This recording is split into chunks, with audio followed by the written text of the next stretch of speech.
実はこれもすごく優れた機能があって、トゥービーさん、ちょ待っ Hi everyone, somehow we're already 1 month into 2023. I'm sure it's been really busy, but still somehow I managed to find a way to waste time. So let's see some of my favorite things from January.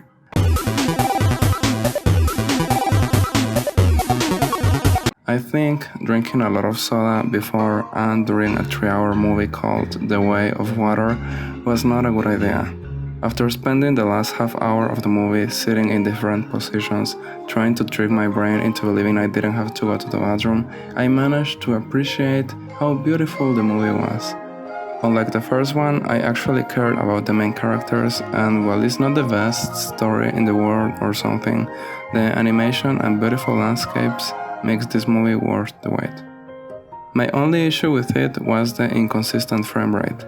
It was really distracting and made the scenes where it was used feel a bit less real, if that makes sense. It was like watching a video game cutscene instead of a movie, even though the whole thing is animated already, but yeah, you know what I mean, I think. Speaking of changing frame rates, Puss in Boots 2, The Last Wish, was really cute and the animation was like a dessert to my eyes. Nice analogy, I know. But wasn't I complaining just now that Avatar had inconsistent frame rate? Yeah, I was, but the difference is that in Puss in Boots 2, The Last Wish, the frame rate is decreased instead of increased. A fighting scene with high frame rate looks messy and unclear. An animation with no impact poses and smearing can make people feel dizzy.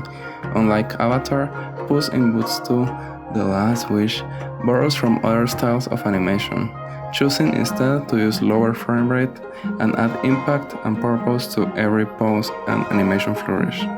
It keeps things clear and interesting. And I like the scary wolf and Perrito, of course. In this house. Leave 2 small kids. In this house.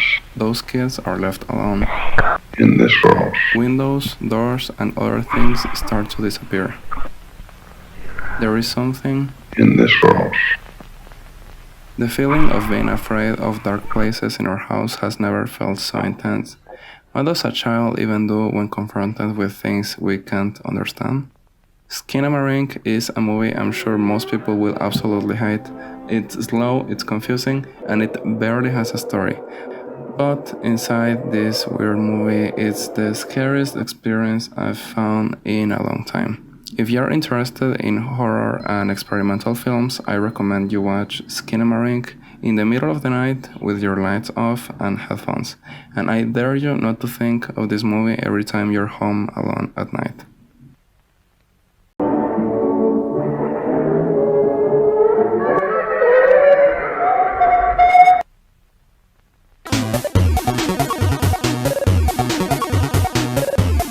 The first episode of Nier Automata had me worried that an anime adaptation of the game will be a copy-paste of everything, but right when I was ready to give up, these 2 cute plushies appeared and won me over.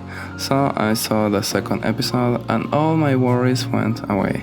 It was so interesting seeing the city ruins in this format, and the way things are being presented feels intriguing and new.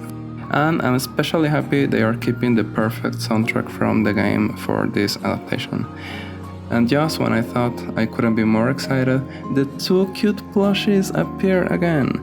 Sadly, due to world events, the anime has been delayed, but even if we are trapped in a never-ending spiral of life and death, I'll be hopeful to see it return soon. And that's it. Thanks for watching. I'll see you on the next month. Look forward to a couple of new collaborations coming soon to the channel. And more covers and stuff. Yeah, see you. Bye.